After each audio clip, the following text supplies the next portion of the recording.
Mesdames, Messieurs,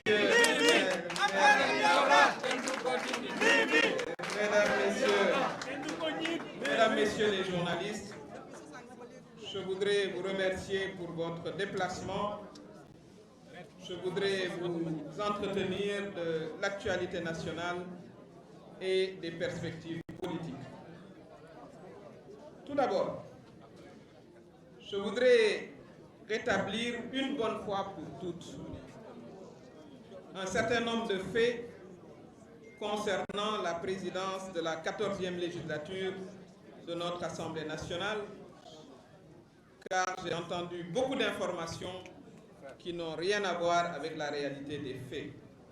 Tout d'abord, je voudrais publiquement remercier tous les membres de la délégation de campagne qui ont sillonné le pays avec moi, y compris les chauffeurs, le mien en particulier, Biglège, Mamadou Dian Soirée, mais également la sécurité et aussi les responsables et les populations qui nous ont accueillis partout. Ce fut un très dur parcours de 5175 km pendant 21 jours, sous la chaleur hivernale, la pluie, la faim, les très longues journées et les très courtes nuits. Je voudrais également remercier au préalable l'équipe de parrainage qui s'est mobilisée jusqu'à des heures indues de la nuit et remercier également l'équipe de Pape Maher Thiam qui était également de la partie. En 10 ans, je vous ai rencontré plusieurs fois, vous les journalistes. Vous ne m'avez jamais entendu publiquement parler de mes relations avec le président Macky Sall, dont je ne renierai jamais le bilan matériel pour l'avoir défendu partout. Mais permettez-moi aujourd'hui d'expliquer ce qui s'est passé et je ne reviendrai plus sur la question. La première chose à dire, c'est qu'il aurait été impossible pour moi, comme politicienne d'expérience, de n'avoir pas trouvé un accord préalable avec le président Macky Sall sur le poste de président de l'Assemblée nationale avant de m'engager à coordonner le parrainage qui a duré des semaines et ensuite à faire le tour du pays pour la campagne des législatives. Nous avons toujours discuté de ces questions bien à l'avance, notamment lorsqu'il s'agissait de me nommer comme président du Conseil économique, social et environnemental. Nous en avions convenu 2 mois à l'avance. Pour ce qui concerne la présidence de l'Assemblée nationale, lui, le président Macky Sall, sait très bien que nous avions un accord ferme. D'autres personnalités de ce pays, que je ne citerai pas ici, peuvent en témoigner, car il le leur avait dit bien à l'avance. Le 12 septembre, à exactement 9h26, le président Macky Sall m'a appelé pour me dire qu'il a finalement changé d'avis. Exactement 17 minutes avant l'arrivée de ses émissaires à l'Assemblée nationale, venus prononcer le nom de son candidat. Le président Macky Sall sait très bien ce qui s'est passé. Il sait que cela s'est passé exactement comme je le dis aujourd'hui. Je pense que j'aurais eu dû, de sa part, bénéficier d'un traitement de gentleman, d'un traitement de frère, d'un traitement de compagnon. Hélas, ce n'a pas été le cas. Heureusement que j'ai le cœur solidement accroché d'ailleurs. Car je lui ai offert pendant 10 ans ma loyauté, en dépit des nombreuses injustices qu'il a eu à me faire subir, sans réelle raison objective. Quitter la primature parce que j'aurais perdu les municipales. Je souhaite bonne chance à l'actuel Premier ministre. Je ne pense pas qu'il ait gagné chez lui, au Parcelles Assainies. Mais chaque fois qu'il s'agit de Mimi Touré, c'est un cas spécial. Ces situations, je les mettais sur le compte des aléas de la vie politique. Je devais assumer mon choix de vie, celui de l'accompagner dans la construction du Sénégal. Étais-je naïve? Non. C'est un choix de vie, celui de s'engager pour le développement de mon pays.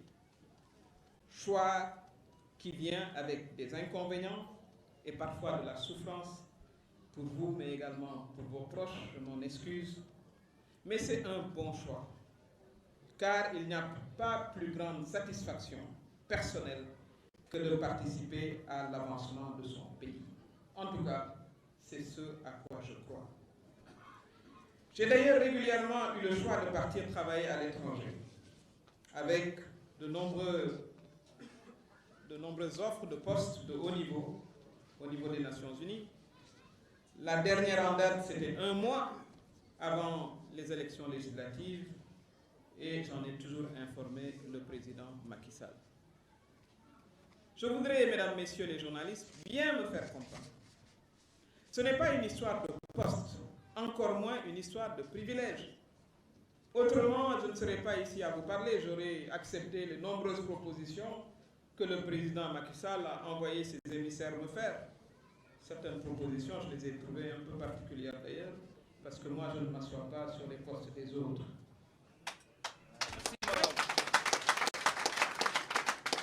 Parlant de postes et de privilèges, je voudrais rappeler que c'est comme fonctionnaire international en poste aux Nations Unies, à New York, où je dirigeais le département droits humains et genre du Fonds des Nations Unies pour la population, que j'ai pris contact avec le candidat Macky Sall pour l'accompagner politiquement alors qu'il n'avait aucune fonction.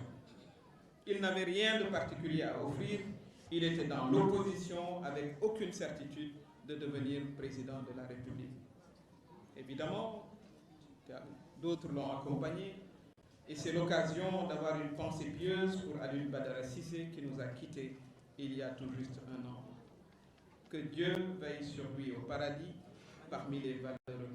C'était un patriote sincère et engagé.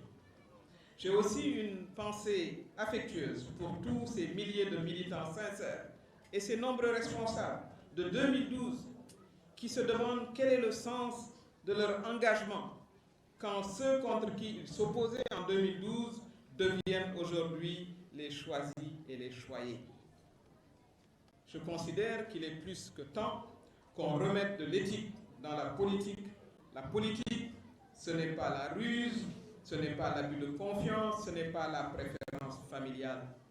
La politique peut, elle doit même s'accompagner de valeurs humaines, d'éthique et surtout de respect de la parole donnée et par-dessus tout, du respect de nos lois et règlements. Ce qui me permet de faire la transition sur la question centrale, qui au fond est à l'origine de tout ceci? C'est la question du 3e mandat. Impossible, impossible juridiquement, impossible moralement. Mesdames, Messieurs les journalistes, je me serais dédite moralement, j'aurais dit le contraire de ce que j'ai dit sur toutes les télés, en théorisant haut et fort la possibilité du 3e mandat du président Macky Sall. Si je l'avais fait, je serais à cette heure-ci en train de vous offrir un cocktail de bienvenue comme président de l'Assemblée nationale. Mais si je l'avais fait, comment aurais-je pu me regarder dans la glace? Comment aurais-je pu regarder mes enfants dans les yeux? Comment aurais-je pu regarder les Sénégalais dans les yeux? En 2011, je me suis engagé auprès du candidat Macky Sall pour lutter contre le 3e mandat du président Abdoulaye Wade. Ce qui nous a coûté, rappelez-vous, 11 morts, dont l'étudiant Mamadou Diop écrasé sous nos yeux par un char lors de la manifestation du M23 du 31 janvier 2012. Comme directeur du cabinet de campagne du candidat Macky Sall, j'avais moi-même saisi le Conseil des droits de l'homme de Genève. Comment, 10 ans après, des acteurs politiques qui se sont battus contre le 3e mandat du président Abdoulaye Wade osent évoquer l'idée d'un 3e mandat du président Macky Sall? Ce que les Sénégalais n'avaient pas accepté il y a 10 ans, comment peut-on imaginer une seule seconde qu'ils l'accepteront en 2024? Comme nous le savons, le référendum de 2016, proposé par le président Macky Sall, a définitivement réglé la question des mandats. comme l'a répété 3 fois dans une vidéo célèbre, le professeur de droit constitutionnel et l'actuel ministre de la Justice Ismaïla Madior Fall, nul ne peut faire plus de 2 mandats consécutifs. Le président Macky Sall lui-même l'a dit à moult reprises sur toutes les chaînes de télévision du Sénégal et du monde.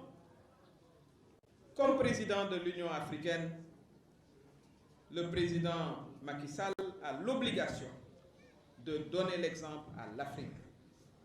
Je l'ai entendu faire des plaidoyers pour l'Afrique la semaine dernière. C'est très bien. Mais il a l'occasion aujourd'hui d'appliquer ce qu'il dit. C'est de servir d'exemple. De servir d'exemple pour toute l'Afrique et éviter de vouloir s'engager dans ce mandat impossible. Impossible juridiquement et impossible moralement.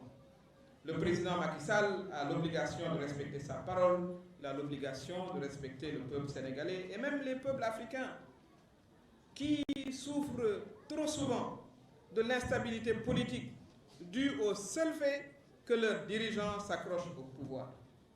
Le président Buhari du Nigeria, dans son discours à l'Assemblée générale des Nations Unies cette semaine, a eu raison de mettre en garde les chefs d'État qui manipulent leur constitution pour rester au pouvoir, créant ainsi mort et désolation dans leur pays. Je pense que cette recommandation sage du président du plus grand pays de l'Afrique de l'Ouest doit être entendue par le président Macky Sall.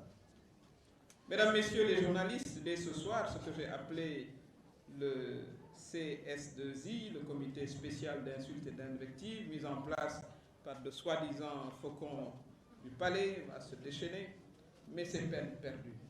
Rien ne saurait nous intimider ou nous faire reculer. Et les Sénégalais apprécieront, parce que ce que les Sénégalais attendent aujourd'hui, ce ne sont pas des invectives, mais comment régler la question de l'inflation, c'est comment donner de l'emploi aux jeunes et comment renforcer notre démocratie. Je pense qu'ils devraient tous aller voir le président de la République et lui dire, Monsieur le Président, ne vous aventurez pas dans ce mandat impossible. Dans exactement 15 mois, le président Macky Sall quittera le pouvoir. J'espère dans la paix et la sérénité, car il ne sera pas acceptable que des vies soient perdues, des personnes blessées ou des biens endommagés dans une tentative de 3e mandat, comme je l'ai dit, juridiquement et moralement impossible. Enfin, ensuite, son travail à la tête de notre pays sera poursuivi par celle ou celui que les Sénégalais se seront choisis librement pour présider aux destinées de notre cher pays. Un de vos collègues journalistes disait que je pensais à 2024 chaque fois que j'attachais mon foulard devant la glace. Laissez-moi vous dire, oui, j'y pense. J'y pense encore plus intensément et j'y pense très sérieusement. J'irai au préalable à la rencontre des Sénégalais et des Sénégalaises, recueillir leur avis et leur soutien. Et je vous reviendrai donc très prochainement, parce qu'après tout, ce sont eux, les Sénégalais et les Sénégalaises qui décident, et Dieu, bien entendu, personne d'autre ne décide. Je voudrais terminer en vous disant que je compte rester député à l'Assemblée nationale pour défendre les intérêts exclusifs du peuple sénégalais, et en toute liberté. Ainsi, en vertu de l'article 22 du règlement intérieur de l'Assemblée nationale qui stipule, je cite, « Les modifications apportées à la composition d'un groupe parlementaire seront portées à la connaissance du président de l'Assemblée nationale sous la signature du député intéressé s'il s'agit d'une démission du groupe parlementaire. J'adresserai donc dès demain une lettre au président de l'Assemblée nationale pour l'informer que je me libère du groupe parlementaire Benno Bokk Yakaar pour devenir député non inscrit. Je n'ai pas de reste qu'il adviendra de la majorité de ce groupe, Je n'ai aucun contentieux, bien sûr, avec les membres du groupe. Je compte des amis, voilà, parmi eux, je les ai vus, reçus. Mais pour reprendre ma liberté, notamment pouvoir exprimer et alerter l'opinion, le peuple, l'opinion nationale comme internationale, des risques qu'encourt notre pays si on s'aventurait sur le chemin d'un troisième mandat juridiquement et moralement impossible, il me faut avoir ma liberté de non-inscrit. Évidemment, les comités, voilà, les apprentis sorciers tenteront, ce que j'appelle le comité Mimi hors de l'Assemblée, vont évoquer tous les textes de loi, mais je veux dire ici que rien du tout ne peut m'exclure de l'Assemblée nationale. Et j'aurai l'honneur d'y représenter dignement mes concitoyens. Mesdames, Messieurs les journalistes, chers amis venus de loin et de près, assister à ce point de presse, je vous remercie pour votre attention.